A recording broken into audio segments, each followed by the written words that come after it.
जोया बेहद ही खूबसूरत थी और उसे स्लीवलेस कपड़े पहनने के साथ साथ बर्फ, आइसक्रीम और सर्दी के खूबसूरत मौसम से बेहद ज्यादा ही प्यार होता है। वो हर साल सर्दियों के मौसम के आने का बेसब्री से इंतजार करती है।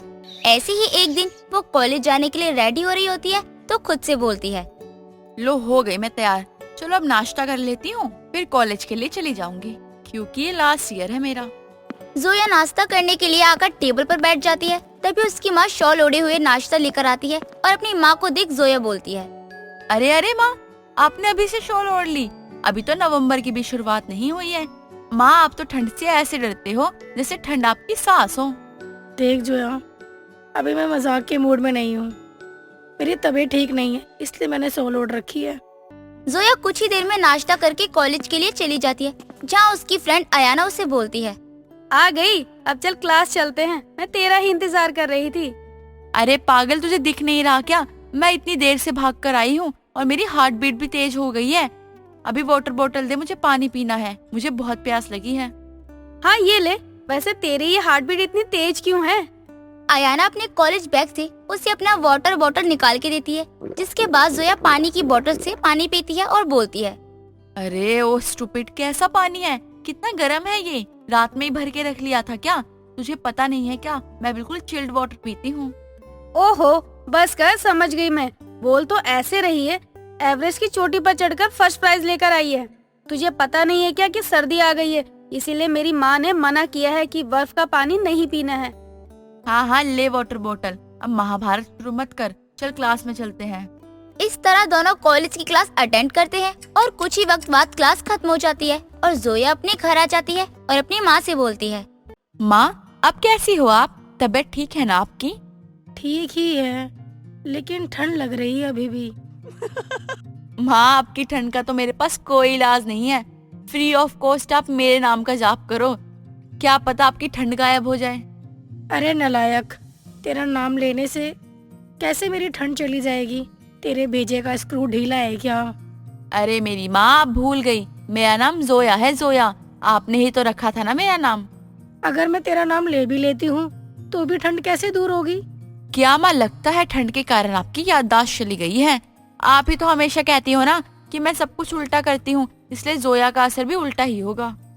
ए ऊपर वाले, ये किस तरह की औलाद दे दी है मुझे? जब मुंह खोलती है उल्टा ही बोलती है। इस तरह जोया अपने कमरे में चली जाती है और अगली सुबह अपने कॉलेज जाती है। वक्त बीतता है और जल्द ही जोया का कॉलेज अच्छे मार्क्स एवं ग्रेड के साथ कंप्लीट हो जाता है, जिसके बाद वो बहुत खुश होकर घर आती है और अपनी माँ का मुंह मीठा कराती है। ऐसे ही कुछ दिन के अंदर ही उसकी एक मल्टीनेशनल कंपनी में जॉब लग जाती है और वो पहले दिन ही एक अट्रैक्टिव स्लीवलेस टॉप और जींस पहन के ऑफिस पहुँचती है। जोया अपने ऑफिस के पहले दिन ही उन चारों के पास चलकर आती है और उन सब से बातें करती है, जिसके बाद सभी से अच्छी बॉन्डिंग भी हो जाती है।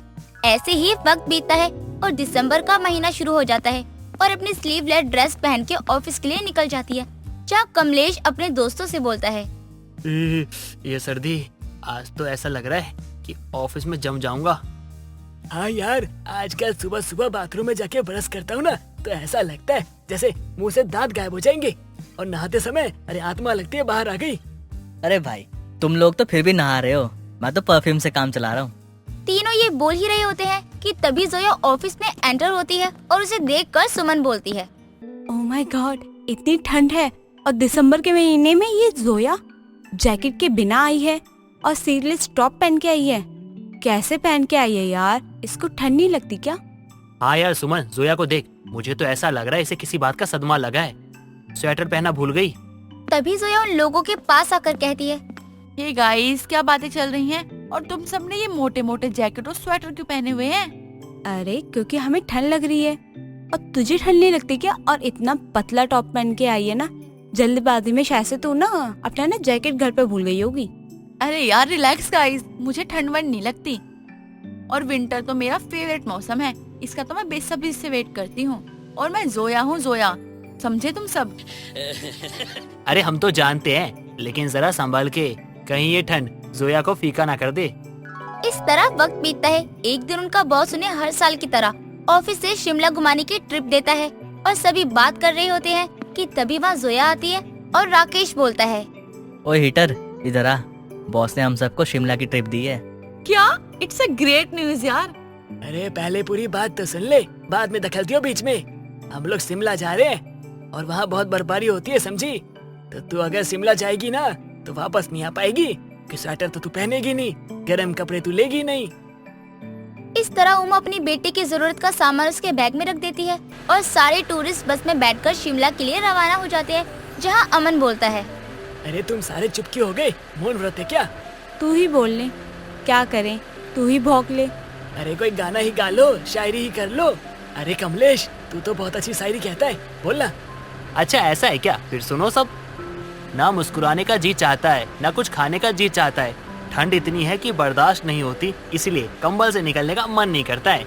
मस्त, बहुत अच्छे। तुम लोगों को मेरे दोस्त की शायरी कैसी लगी? अच्छा था। वैसे मेरे पास आइसक्रीम है, तुम में से जिसे खानी है वो खा लो। अरे ठंड में आइसक्रीम कौन खाता है यार?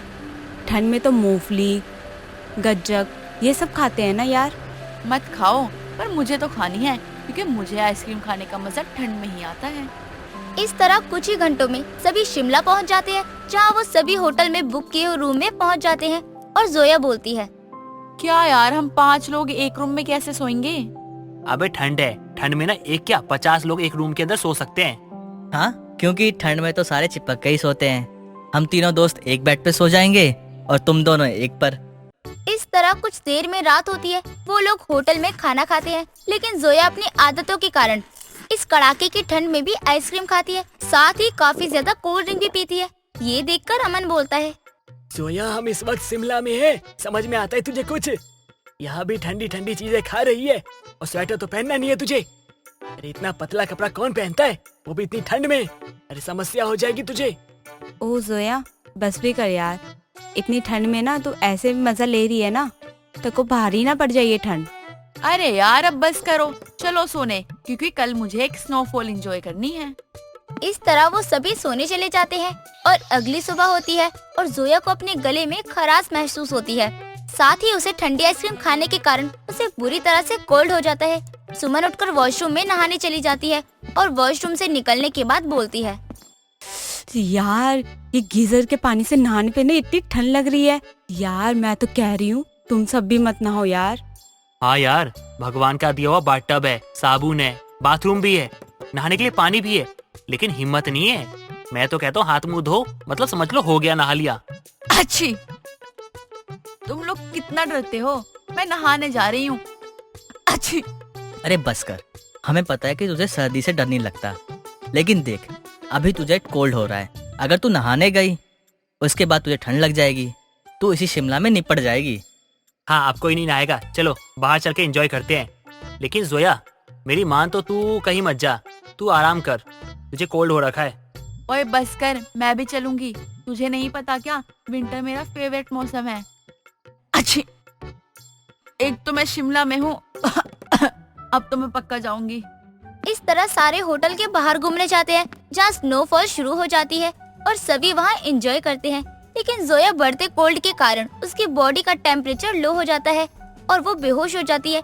ये देख सारे दोस्त उसे डॉक्टर के पास लेकर जाते हैं, जहाँ डॉक्टर उसे चेक करके बोलती है, देखिए अब तो ये ठीक है, लेकिन आप अगर इन्हें टाइम पर लेकर नहीं आते तो हो सकता था कि इनकी जान चली जाती। इन्हें हाइपोथर्मिया के सिम्टम्स थे। सर्दी लग जाने के कारण इन्हें सांस नहीं आ रही थी, इसलिए इनकी तबीयत ज्यादा खराब हो गई थी। डॉक्टर ये बोल ही रही होती है कि जोया को होश आ जाता है और वो सब सुन लेती है। जिसके बाद सुमन बोलती है, अरे तुम पागल हो क्या, या तुम्हारा दिमाग खराब है? आज तुम्हारी लापरवाही के कारण ना तुम मर भी सकती थी, समझी ना। इतनी सर्दी के साथ ना मजाक मत किया करो तुम। हाँ तो डॉक्टर का धन्यवाद करो, उन्होंने तुम्हें बचाया है, उन्होंने सही समय पे तुम्हारा इलाज किया और तुम बच गई। I am so sorry to all, मुझे नहीं पता था कि ऐसा हो जाएगा। मैं अब अपना ख्याल रखूंगी और सर्दियों में कभी भी लापरवाही नहीं करूंगी, प्रॉमिस। इस तरह सर्दी के मौसम और अपने लापरवाह अंदाज से जीने वाली जोया को अक्ल आ जाती है। सुनैना और राशि रिश्ते में ननद भाभी थी, लेकिन सुनैना अपनी ननद राशि को कोई खास पसंद नहीं करती थी, क्योंकि जहाँ एक तरफ सुनैना हद से ज्यादा कंजूस थी, वहीं दूसरी तरफ राशि हद से ज्यादा खर्चीली थी, जिसके चलते दोनों ही एक दूसरे को देखकर मन ही मन में जलती रहती थी। ऐसे ही एक रोज सुबह के समय सभी लोग एक साथ बैठकर नाश्ता कर रहे होते हैं। तभी राशि वहाँ आती है और अपने भाई यश से कहती है, भाई मुझे कुछ पैसे दीजिए ना, मुझे अपने दोस्तों के साथ शॉपिंग के लिए जाना है। वो दिवाली आने वाली है ना, तो सोच रही हूँ अपने लिए कोई अच्छी सी ड्रेस ले लूँ। लो, बस यही कमी रह गई थी। यहाँ मैं पैसे बचाने के लिए कंजूसी कर करके मरी जा रही हूँ। और एक ये है कि पैसों को पानी की तरह बहाने में लगी रहती है। पता नहीं कब जाएगी इस घर से। कितना समय हो गया इसको अपने ससुराल से आए हुए, जाने का नाम ही नहीं लेती है। हाँ हाँ ठीक है, शाम को जब मैं वापस आऊंगा ना तब ले लेना। वैसे राशि, अभी कुछ टाइम पहले तुम्हारी सहेली की शादी पड़ी थी, तभी तुमने बहुत सारी और महंगा लहंगा खरीदा था। वही पहन लेना दिवाली पर, नया लेने की क्या जरूरत है? अभी तो तुम्हें किसी ने उस लहंगे में देखा भी नहीं है। मैं ये सोच रही थी कि इनकी कंजूसी अभी तक बाहर क्यों नहीं आई। इनका बस चले तो ये पिछले साल के कपड़े पहना दे दिवाली पर। भाभी, पड़ोसियों ने नहीं देखा है, लेकिन मेरे दोस्तों ने तो देखा है ना, और वो लोग सारे नए कपड़े पहनेंगे और मैं पुराने। अच्छा नहीं लगता ना। वो बात तुम्हारी सही है, लेकिन फिर भी तुम्हें थोड़ा सोच के चलना चाहिए और पैसों को सही जगह इस्तेमाल करना चाहिए। इतना हाथ खुला रखोगी तो ससुराल में कैसे निभा पाओगी? क्या भाभी, कम से कम त्योहार के टाइम पर तो अपनी ये कंजूसी का भाषण मत दिया करो। और कौन सा मैं हमेशा के लिए यहाँ बसने आई हूँ? वो तो रोहित जी बाहर गए हैं, इसलिए मुझे भाई से कहना पड़ रहा है। भाई, क्या आप मेरे लिए इतना भी नहीं कर सकते हैं क्या? यार तुम मुझे क्यों कह रही हो? मैंने तो मना भी नहीं किया है कि मैं तुम्हें पैसे नहीं दूंगा। मैंने कहा है मैं शाम को वापस आऊंगा तब दे दूंगा। ठीक है, अब बात को यहीं खत्म करो। जब देखो ननद भाभी आपस में लड़ती रहती हो। यश इतना कहकर अपने ऑफिस के लिए निकल जाता है और सुनैना भी अपने घर के कामों में लग जाती है। कुछ समय बाद शाम को यश ऑफिस से घर आता है और अपनी बहन राशि को आवाज देकर बुलाकर कहता है, ये ले पैसे और जाके अपने दोस्तों के साथ ना शॉपिंग कर ले, और तुझे जो खरीदना है तू खरीद ले। अब तो खुश है ना तू? हाँ भाई, मैं बहुत खुश हूँ, लेकिन अब मुझे अकेले ही शॉपिंग के लिए जाना पड़ेगा। मेरी सारी दोस्त मॉर्निंग में ही चली गयी शॉपिंग के लिए। इसमें बड़ी बात क्या है? तू अपनी भाभी को लेकर चली जा शॉपिंग के लिए, अकेले जाने की जरूरत ही नहीं है। अगर भाभी को लेकर गई तो हो गई शॉपिंग मेरी। नहीं भाई, मैं खुद ही चली जाऊंगी। कौन सा मुझे अकेले जाने में डर लगता है। राशि और यश की सारी बातें उनसे कुछ दूर खड़ी सुनैना सुन रही होती है, जिसे सुनने के बाद वो अपने मन में कहती है, जब से अपने ससुराल से आई है, कोई ना कोई बहाना करके एसडी से पैसे लेती रहती है। मुझे पता है ये मुझे अपने साथ क्यों नहीं ले जाना चाहती है, क्योंकि इस डर से कि अगर मैं इसके साथ गई तो मैं इसे ज्यादा पैसे उड़ाने नहीं दूंगी। वही अकेले जाएगी तो अपनी मन मर्जी के पैसे उड़ाएगी, लेकिन मैं ऐसा होने नहीं दूंगी। सुनैना अपने मन में इतना सोचकर उन लोगों के पास जाती है और अपनी नर्स राशि से हंसते हुए कहती है, राशि, तुम्हारे भैया बिल्कुल सही कह रहे हैं। तुम अकेली क्यों जाओगी? मैं हूँ ना, मैं चलती हूँ तुम्हारे साथ। इसी बहाने मेरी भी थोड़ी शॉपिंग हो जाएगी। वो क्या है ना कि घर का भी तो सामान लेना है, त्योहार का टाइम है। रहने दीजिए भाभी, मैं चली जाऊंगी। सच में मुझे कोई परेशानी नहीं है अकेले जाने में। अभी थोड़ी देर में आ जाऊंगी। नहीं नहीं, अब तो मैं तुम्हारे साथ ही जाऊंगी। कुछ समय बाद सुनैना और राशि शॉपिंग के लिए निकल जाते हैं, जहां सुनैना अपनी कंजूसी के चलते राशि को मॉल में ले जाने की जगह कपड़ों की एक छोटी सी शॉप पर लेकर जाती है, जहां पहुंचकर राशि कहती है, भाभी मॉल में चलते हैं ना। इस छोटी सी शॉप में क्या मिलेगा, और मुझे जो ड्रेस पसंद है वो मॉल में ही मिलेगी, यहाँ नहीं मिलेगी। ऐसा नहीं है, तुम एक बार देखो तो सही, हो सकता है तुम्हें उससे ज्यादा अच्छा कुछ मिल जाए, तो इतनी दूर नहीं जाना पड़ेगा। सुनैना के कहने पर राशि बहुत सारी ड्रेस पहनकर देखती है, लेकिन उसे कोई ड्रेस पसंद नहीं आती है और आखिर में थककर ड्रेस लेने के लिए ही मना कर देती है। ये बात सुनकर सुनैना बहुत खुश हो जाती है और राशि को मिले हुए पैसों से वो दिवाली और घर की साज सजावट का सामान ले लेती है और बचे हुए पैसों को अपने पास रखकर वापस आ जाती है। ऐसे ही समय बीतता है और समय के साथ सुनैना की कंजूसी दिन पर दिन बढ़ती ही जा रही थी। ऐसे ही एक रोज यश और सुनैना घर के हॉल में बैठे बातें कर रहे होते हैं। तभी राशि की सास पारुल और उसका पति रोहित वहाँ आते हैं और कहते हैं, क्या बातें चल रही है दोनों मियाँ बीवी के बीच में? लगता है हम दोनों ने गलती कर दी आकर। बिल्कुल नहीं आंटी जी, आप लोग यहाँ अचानक कैसे? आने से पहले अगर आप लोगों ने बता दिया होता तो हम आपका स्वागत और भी अच्छी तरह से कर सकते थे। अगर बता देते तो आप लोगों के चेहरे की खुशी कैसे देख पाते? और रोहित को भी अचानक ही छुट्टी मिल गई तो हम बिना बताए ही मिलने चले आए। वैसे भी कुछ दिन बाद दिवाली भी है, इसलिए हमने सोचा क्यों ना दिवाली इस बार एक साथ ही मना ले। हे भगवान, त्योहार ना हो गया, पता नहीं क्या हो गया। ये मेरा घर है या धर्मशाला? ये मेरी ननद कम थी क्या जो अपने ससुराल वालों को भी बुला लिया? जब से आई है खून ही जला रही है। क्या बात है बहू, तेरा मुंह क्यों लटका हुआ है? माना जैसे किसी ने तेरे शरीर का खून ही चूस लिया हो। खर्चे के बारे में सोच रही है क्या? मुझे राशि ने बताया कि उसकी भाभी बहुत कंजूस है। नहीं आंटी जी, ऐसा कुछ नहीं है। अब घर को संभाल कर चलना और जरूरत अनुसार पैसे खर्च करने को कोई कंजूसी बोले तो ये उसकी गलती है। बाकी अच्छी बात ही है, आप लोग भी आ गए। ननद जी तो पहले से ही यहाँ थी। बहू, तू मुझे ताना मार रही है क्या जो हम तेरे घर चले आए इसलिए? नहीं आंटी जी, ऐसी कोई बात नहीं है। सुनैना और यश राशि के ससुराल वालों से बातें कर ही रहे थे कि तभी राशि वहां आती है और अपने पति रोहित और अपनी सास पारुल को देखकर बहुत खुश हो जाती है। जहां एक तरफ सभी लोग आपस में एक दूसरे से मिलकर खुश थे, आपस में बातें कर रहे थे, वहीं दूसरी तरफ राशि की कंजूस भाभी अपनी नंद के आने के साथ साथ उसके ससुराल वालों के आने से होने वाले खर्चों को लेकर बड़ी परेशान थी। देखते ही देखते दिवाली का दिन आ जाता है। तभी पारुल सुनैना और यश के पास जाती है और कहती है, बेटा, तुमने हमारे लिए जो कपड़े भिजवाए थे वो हम घर ही छोड़ आए। एक काम करो, तुम लोग हमारे लिए नए कपड़े ले आओ। अब हम क्या मंगवाए घर से? और हाँ, शगुन के सोने का सिक्का भी ले आना। पारुल इतना कहकर हंसते हुए वहाँ से चली जाती है। जिसके बाद सुनैना यश से कहती है, ये लोग पागल हैं क्या? हमें जो देना था हमने पहले ही भिजवा दिया था, फिर ये लोग बिन बात का फालतू का खर्चा क्यों करवा रहे हैं? वैसे भी जब से आए हैं खर्चे के ऊपर खर्चा हो रहा है। मैं अब कुछ नहीं लाने वाली हूँ। ऐसा मत बोलो, वरना कहीं किसी ने सुन लिया ना तो बुरा मान जाएंगे। जब उन्होंने आगे से सामान लाने के लिए कहा है तो लाना तो पड़ेगा ना, आखिर राशि के ससुराल वाले हैं। हम अपने लिए कुछ नहीं लेंगे ना। यश जैसे तैसे करके सुनैना को मना कर अपने साथ मार्केट लेकर जाता है और कुछ समय बाद दोनों सारा सामान लेकर घर वापस आते हैं और उन्हें देने के लिए उनके कमरे में जाते हैं, जहां वो राशि को उसके ससुराल वालों से बात करते हुए सुनते हैं। क्या बात है माँ जी, आपने कितनी अच्छी एक्टिंग करी। भैया भाभी को पता ही नहीं लगा कि आप लोगों को यहाँ मैंने बुलाया है भाभी को परेशान करने के लिए। बहुत कंजूसी दिखा रही थी ना भाभी हर चीज में। अब जब पैसे खर्च हो रहे हैं तो उनकी शक्ल देखने के लायक है।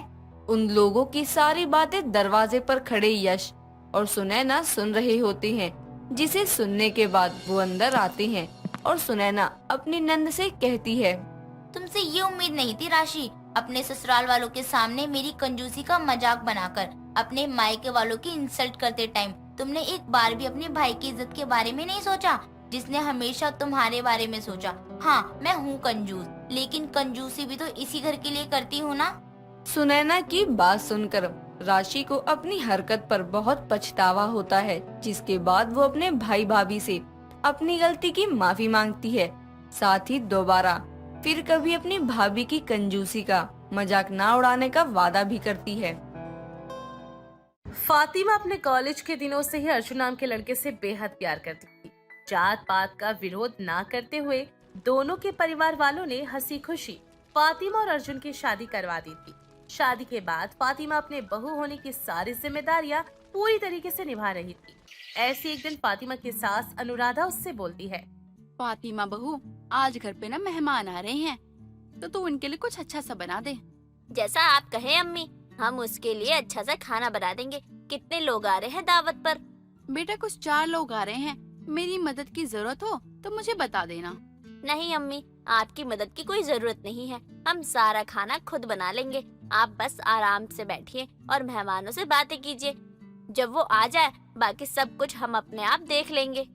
फातिमा अनुराधा को वहाँ से भेज देती है और शाम को मेहमानों के आने की तैयारी करना शुरू कर देती है।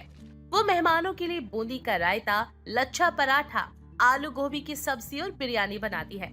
सारा खाना तैयार करने के बाद फातिमा डाइनिंग टेबल पर खाना सजा देती है। घर पर मेहमान आ जाते हैं। बातचीत करने के बाद सभी लोग खाना खाने बैठते हैं। फातिमा सभी को खाना परोस देती है। तभी सभी के बीच में बैठा सुनील नाम का एक लड़का बोलता है, अरे वाह, ये बिरयानी तो बहुत अच्छी है। मैंने आज तक इतनी अच्छी बिरयानी कभी नहीं खाई।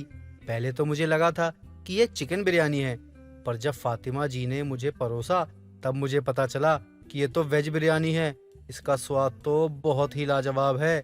सच में इतनी अच्छी बिरयानी खाकर मजा आ गया, लेकिन पेट अभी तक नहीं भरा है मेरा। मेरी फातिमा बहू बिरयानी बहुत अच्छा बनाती है। हमारे घर में आने वाले सभी मेहमानों को फातिमा बहू के हाथ की बिरयानी खाकर बहुत मजा आता है और वो सारे उसकी तारीफ ही करते हैं। हमारी मुस्लिम बहू के हाथ की बिरयानी काफी अच्छी है। जी बिल्कुल सही कह रही हैं आप आंटी जी, मजा ही आ गया आज मुस्लिम बहू की बिरयानी खाकर। फातिमा जी, अगर आप सबके खाने के बाद बिरयानी बच जाए तो प्लीज आप मुझे थोड़ी सी बिरयानी बॉक्स में पैक करके दे देना। जी जरूर, जैसा आप कहें हम आपको बिरयानी टिफिन बॉक्स में पैक करके दे देंगे। ऐसे ही सब लोग बातें करते हुए बिरयानी और बाकी का खाना एंजॉय करते हैं। लास्ट में बची हुई बिरयानी फातिमा सुनील को बॉक्स में पैक करके दे देती है। सुनील बाकी सभी के साथ बिरयानी लेकर वहाँ से चला जाता है। दिन गुजरते चले जाते हैं। ऐसी एक दिन अनुराधा फ्रिज खोलकर रसोई में खड़ी होती है और सब्जियों को देखते हुए बोलती है, हे भगवान, हर रोज नया नया क्या ही बनाऊं, आज क्या बनेगा, यही सोच सोच के तो मेरा रोज ही दिमाग खराब होता है। कोई चीज किसी को पसंद नहीं होती तो कोई किसी को नहीं पसंद होती। अब सबकी पसंद तो अलग अलग है ना, तो मैं उनकी पसंद का तो बना नहीं सकती हूँ। तो मैं करूँ तो करूँ क्या, मुझे कुछ समझ ही नहीं आ रहा है। अनुराधा इतना बोल ही रही थी कि तभी वहाँ पर फातिमा आ जाती है और अपनी सास को ऐसे फ्रिज से बातें करता हुआ देखकर बोलती है, अम्मी आपको क्या हुआ? आप ऐसे फ्रिज से बातें क्यों कर रही हैं? और आप इतना परेशान क्यों लग रही हैं? क्या हुआ? क्या परेशानी है? आप हमें बताइए, हम आपकी मदद करेंगे। परेशानी ये है बहू कि खाने में क्या बनाऊं। अगर दाल बनाऊंगी तो तेरे पति को नहीं पसंद आएगी, लौकी बनाऊंगी तो तेरे ससुर को नहीं पसंद आएगी, करेले बनाऊंगी तो मुझे नहीं पसंद आएगी। यही नहीं समझ आ रहा है कि मैं आखिर क्या ही बनाऊं रोज रोज।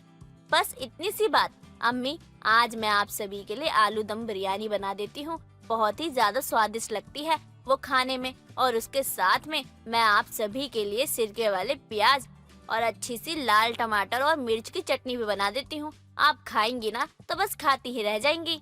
बेटा, मैंने दम बिरयानी सुनी थी, अंडा बिरयानी सुनी थी, चिकन बिरयानी सुनी थी, लेकिन आलू बिरयानी भी होती है क्या? पर ये तो थोड़ा अजीब सा लग रहा है मुझे। अम्मी, आप अपनी मुस्लिम बहू पर भरोसा रखें। बिरयानी बनाने में हमारा हाथ बहुत ज्यादा परफेक्ट है। हम आपको आज बनाकर खिलाते हैं, आप एक बार खा कर तो देखें। अगर अच्छा न लगे तो आप फिर हमसे कहिएगा। ठीक है बहू, बना ले, क्योंकि मुझे तुझ पे पूरा भरोसा है कि तू अच्छी बिरयानी बनाएगी। अनुराधा की बात सुनकर फातिमा खुश हो जाती है, जिसके बाद अनुराधा रसोई में चली जाती है और फातिमा आलू दम बिरयानी बनाने की तैयारी में लग जाती है। काफी देर मेहनत के बाद आखिरकार दम बिरयानी बनकर तैयार हो जाती है, जिसकी खुशबू पूरे घर में फैल जाती है। तभी वहाँ पर अनुराधा की पड़ोसन विमला आ जाती है और बोलती है, अरे बहू, क्या बना रही है? पूरा घर महका दिया तूने तो। आंटी जी, हम दम बिरयानी बना रहे हैं। बिरयानी? यानी कि चिकन बिरयानी? हे राम, अनुराधा और उसका परिवार चिकन खाने लग गया। जरूरी नहीं है आंटी जी कि हर बिरयानी चिकन बिरयानी ही हो। बिरयानी में बहुत सारी वैरायटी होती है। हमने अपने परिवार के लिए आलू दम बिरयानी बनाई है। अच्छा, आलू? खुशबू तो बड़ी अच्छी आ रही है, घर से लेकर गली तक। मैं तो सूंघते सूंघते आ गई सच में। वैसे बिरयानी बनकर तैयार हो गई क्या? जी हाँ जी, बिरयानी बनाकर तैयार है। फिर तो मैं अच्छे टाइम पर आई हूँ। अब तो मैं बिरयानी खाकर ही जाऊंगी। विमला बात ही कर रही होती है कि तभी वहाँ पर अनुराधा आ जाती है। इसके बाद विमला अनुराधा से बातें करने लगती है। कुछ देर बाद घर के सभी लोग साथ में बैठकर खाना खाते हैं। विमला भी खाने की टेबल पर बैठ जाती है। फातिमा सभी को अपने हाथों की बनी हुई गर्मा गर्म आलू दम बिरयानी परोसती है, जिसे खाते ही सभी के मुंह से फातिमा के लिए तारीफें निकलने लगती हैं और विमला अपनी उंगलियां चाटते हुए बोलती है, वाह बहू, ये आलू दम बिरयानी तो बड़ी लजीज है। और इसके साथ ये जो तूने चटनी बनाई है ना, ये तो सोने पर सुहागा है। अब समझ में आया कि मुसलमानों की बिरयानी इतनी ज्यादा फेमस क्यों है। आज तेरे हाथों की बिरयानी खाकर मुझे बिरयानी का असल स्वाद पता चला है। अब जब कभी भी बिरयानी खाने का मन होगा ना, तो मैं तो तेरे पास दौड़ी चली आऊंगी। खिलाएगी ना अपनी आंटी को बिरयानी बनाकर? जरूर आंटी जी, आपका जब भी मन हो आप हमें बता दीजिएगा, हम आपके लिए बिरयानी बना दिया करेंगे। वैसे भी हमें बिरयानी बनाना, खाना खिलाना तीनों ही बहुत अच्छे लगते हैं। हमें कई तरीके की बिरयानी बनानी आती है, कौन कौन सी बहू बताइए जरा। जैसे आलू दम biryani, veg biryani, dry fruit biryani, अंडा बिरयानी, चिकन बिरयानी और भी कई तरीके की बिरयानी।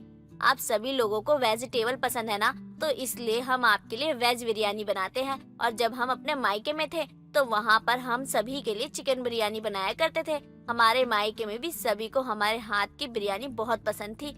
अब्बू जी तो हर जुम्मे के दिन हमारे हाथों की ही बिरयानी खाया करते थे। ऐसे ही कुछ देर बाद बातें करने के बाद विमला अपने घर चली जाती है। अनुराधा और बाकी सभी लोग भी अपने अपने कमरों में आराम करने के लिए चले जाते हैं। फातिमा रसोई का सारा काम खत्म करती है, जिसके बाद वो खुद बिरयानी खाने के लिए जमीन पर बैठ जाती है और पहला निवाला मुंह में डालने से पहले वो अल्लाह का शुक्राना करती है और फिर अपने खाने को बिस्मिल्लाह करते हुए बोलती है, बिरयानी खाने का असली मजा चम्मचों से नहीं बल्कि हाथों से है। कितना मजा आता था जब हम अब्बू जी और बाकी सबके साथ बैठकर दस्तरखान पर बिरयानी खाया करते थे।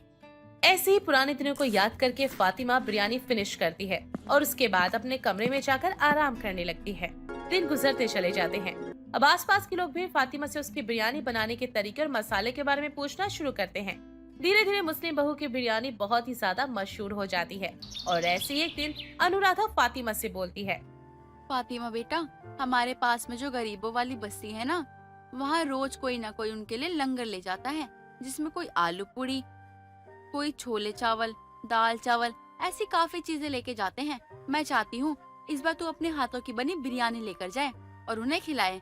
क्या तू इस नेक काम में मेरा साथ देगी? हाँ जरूर देंगे ना अम्मी, बस आपको हमारी थोड़ी सी मदद करनी होगी क्योंकि बिरयानी काफी ज्यादा बनानी है। हाँ हाँ बहू, जरूर करूँगी मैं तेरी मदद।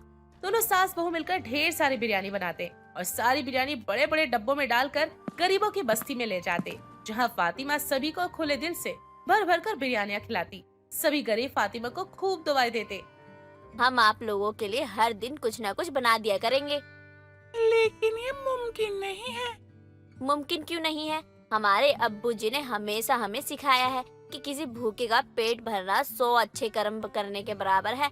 हमारे अब्बू जी एक चैरिटी ट्रस्ट चलाते हैं जहां वो आप जैसे लोगों के लिए पैसा दिया जाता है।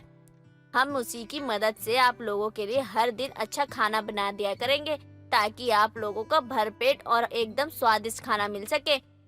और हर हफ्ते हमारी तरफ से आप लोगों के लिए बिरयानी पक्की है। माँ जी, मैं सही कह रही हूँ ना?